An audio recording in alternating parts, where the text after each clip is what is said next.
கிறிஸ்துவில் அன்பானவர்களே, ஆண்டவரும் இரட்சகருமான இயேசு கிறிஸ்துவின் விலையேற பெற்ற நாமத்தில் நான் உங்களை வாழ்த்துகிறேன். கர்த்தர் உங்களை ஆசீர்வதிப்பார். இது லெந்து காலம். லெந்து காலம்னா உங்களுக்கு தெரியும். ஒவ்வொரு வருடமும் நாம் அந்த லெந்து காலத்தை வெகு விமர்சையாக நாம் கொண்டாடி கொண்டிருக்கிறோம். இந்த லெந்து காலம் என்று சொன்னாலே 7 வார்த்தைகளை குறித்து நாம் தியானிப்பது வழக்கம். இயேசுவானவர் சிலுவையிலே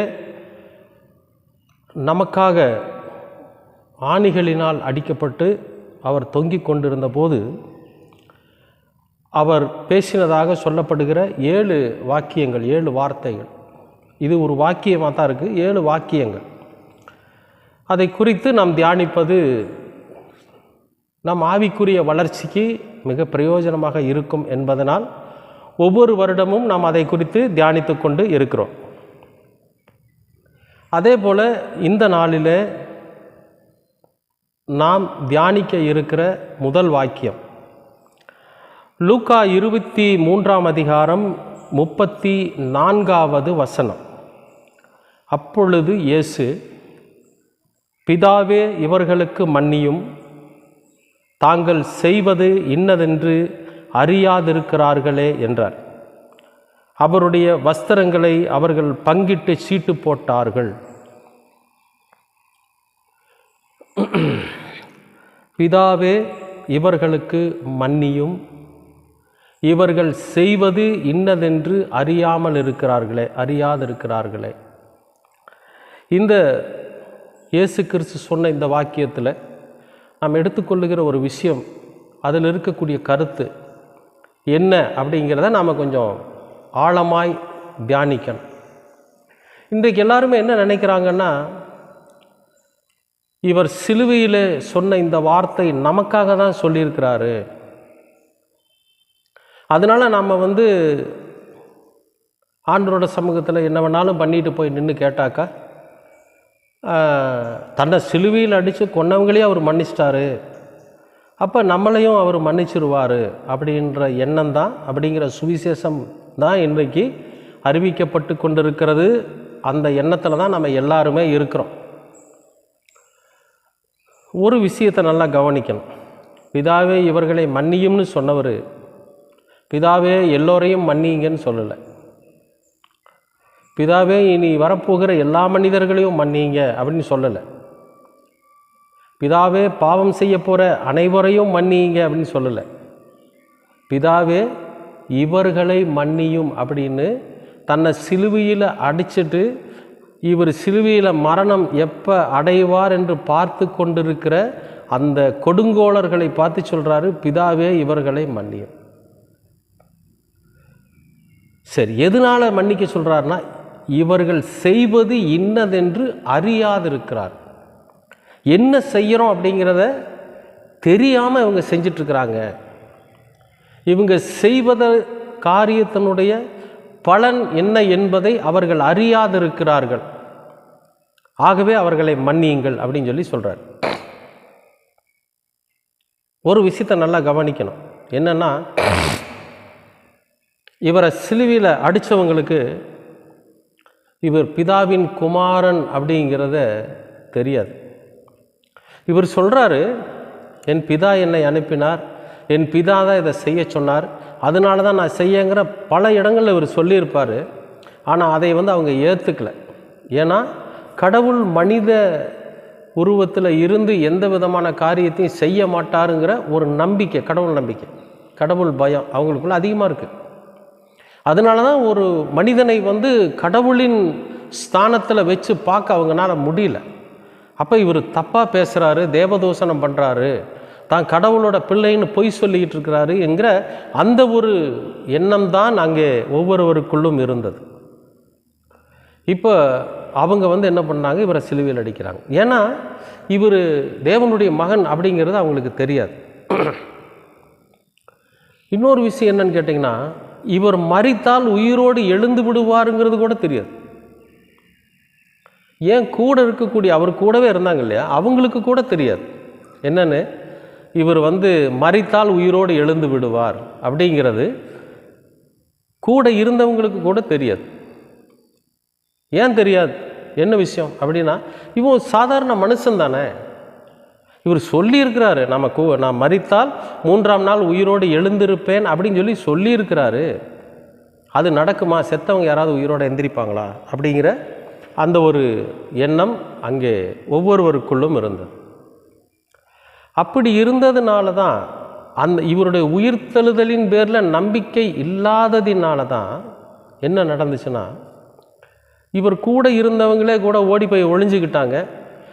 சில பெண்கள் என்ன பண்ணுறாங்க, 3ஆவது நாள் அவருடைய சரீரத்துக்கு வெள்ளை போளங்களும் வாசனை திரவியங்களும் கொண்டு போய் ஊற்றலாம், 3ஆவது நாள் அது ஒரு சடங்கு தானே அப்படிங்கிற அந்த சடங்கை சரி செய்வதற்காக அங்கே புறப்பட்டு போகிறார். ஏன்னா இவர் உயிரோடு எந்திரிச்சிருப்பாருங்கிற நம்பிக்கை அவங்களுக்குள்ள இல்லை.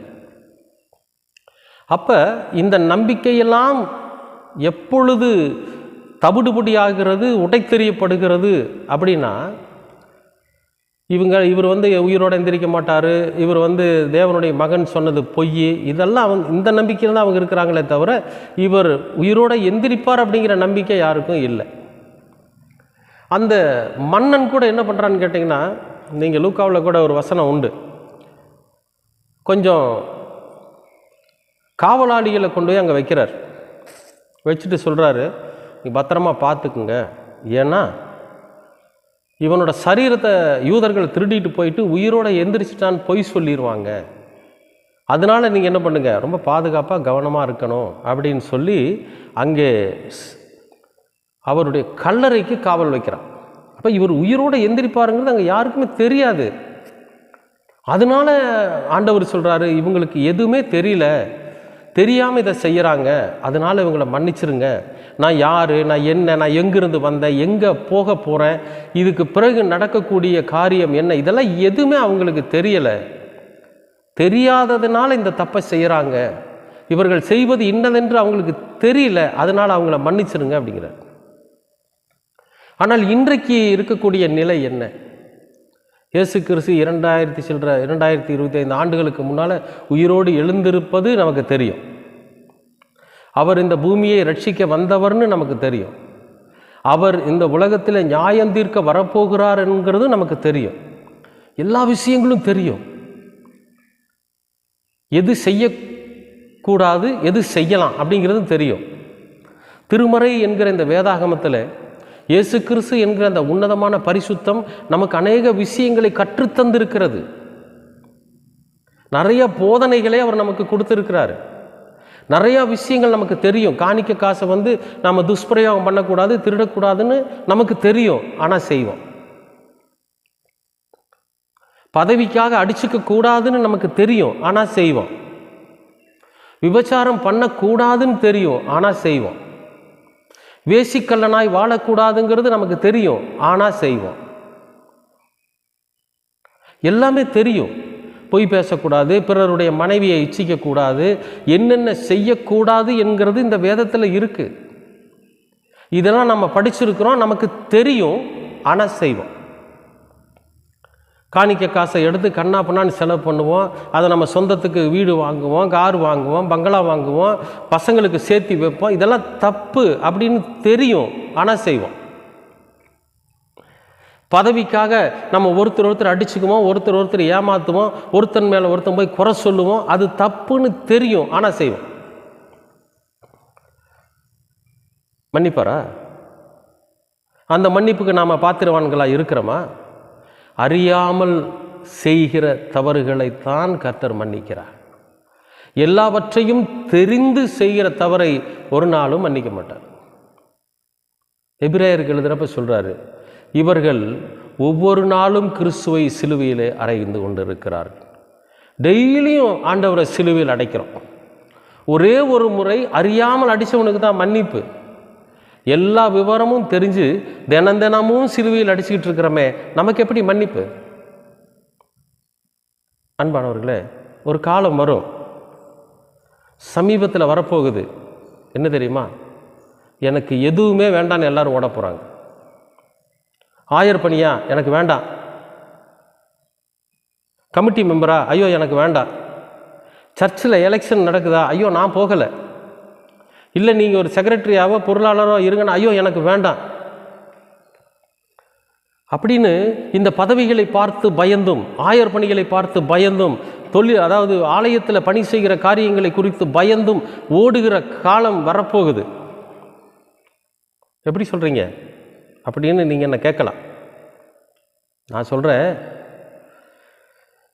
களை எடுக்கிற கர்த்தர் இப்பொழுது இருக்கிற, இன்றைக்கு இந்த சூழ்நிலையில் இந்த காலகட்டத்தில் இருக்கிற பொல்லாத மனிதர்களுடைய மரணம் இருக்கு பாருங்க, அந்த பயங்கரத்தை பார்த்து பயந்து ஓடப்போகிறார். கூண்டோடு அழிக்கிற காலம். ஒரு காலகட்டத்தில் ஆண்டவர் சொல்லுவார், நீ ஒதுங்கிக்க, நான் இவங்களை அழிச்சிருவேன் பார்.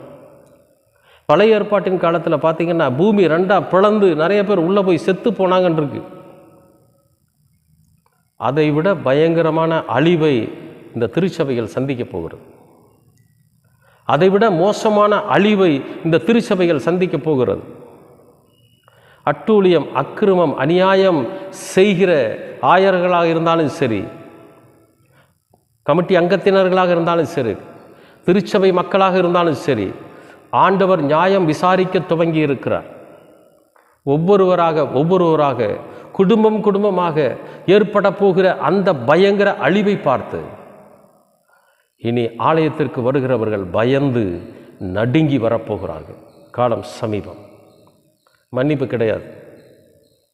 அன்னைக்கு போய் ஆண்டவரோட சமூகத்தில் நீங்கள் உங்களை கொன்னவங்களே மன்னிச்சிங்களே, ஏன் எங்களை மன்னிக்க மாட்டேங்கிறீங்கன்னு கேட்டால், அவன் ஒரு முறை தான் என்னை கொன்னான், நீ ஒவ்வொரு நாளும் என்னை சிலுவையில் அடித்து கொண்டிருக்கிறாய், நீர் ஒவ்வொரு நாளும் என்னை சிலுவையில் அறைந்து கொண்டிருக்கிறாய், என் உயிர்த்தெழுதலில் உனக்கு நம்பிக்கை இல்லை, என்னுடைய வார்த்தைகளில் உனக்கு நம்பிக்கை இல்லை, என்னுடைய ஜீவனில் உனக்கு நம்பிக்கை இல்லை, பணத்து மேலேயும் பதவியின் மீதும் பொருளின் மீதான் நம்பிக்கை வச்சிருக்கிற, ஆகவே நீ அழிவை காண்பாய்.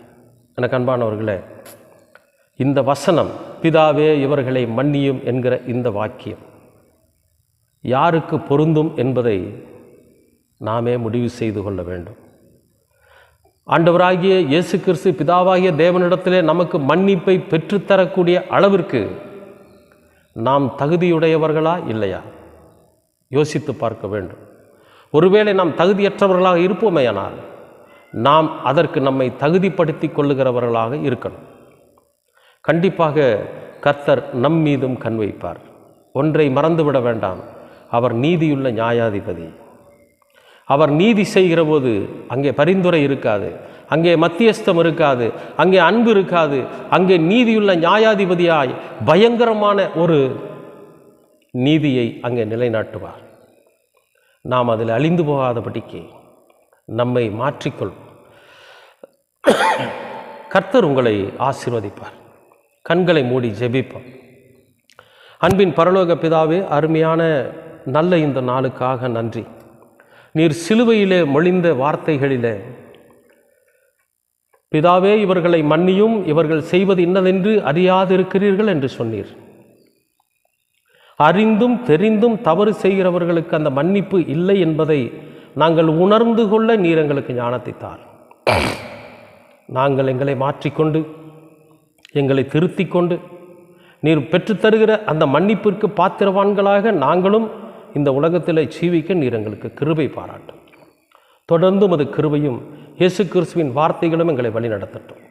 இரட்சகராம் இயேசு கிறிஸ்துவின் வழியாய் கேட்கிறோம்னா